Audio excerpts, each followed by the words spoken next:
And from the world of business then, China says that its economy grew 5% last year, meeting Beijing's official data target.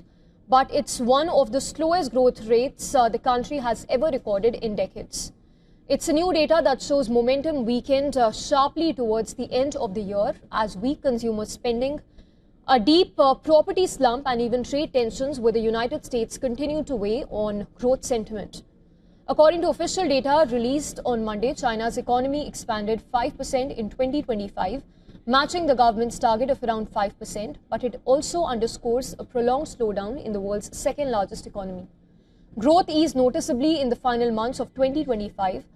Fourth-quarter GDP rose 4.5%, down from 4.8% in the previous quarter, which makes the weakest pace in nearly 3 years.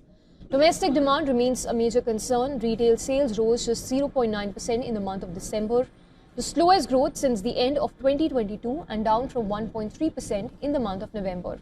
Highlighting fragile consumer confidence and high unemployment worries, China's once booming property sector continues to drag on growth. Fixed asset investments fell 3.8% last year, while real estate investments plunged as low as 17.2% despite repeated rate cuts and relaxed home buying rules.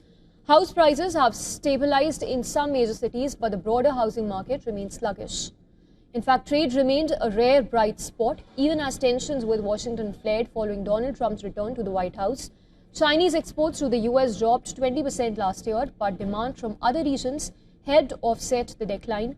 The country posted a record trade surplus of nearly $1.2 trillion last year. Exports to the ASEAN countries rose 13.4%, shipments to Africa surged 25.8%, and exports to the European Union climbed 8.4%, despite softer imports from the bloc. Analysts now warn that the growth has been uneven and increasingly reliant on exports, with weak household spending and heavy debt in the property sector posing long-term risks. Pressure is now building on Beijing to roll out stronger stimulus measures to revive domestic demand and stabilize the economy as a whole.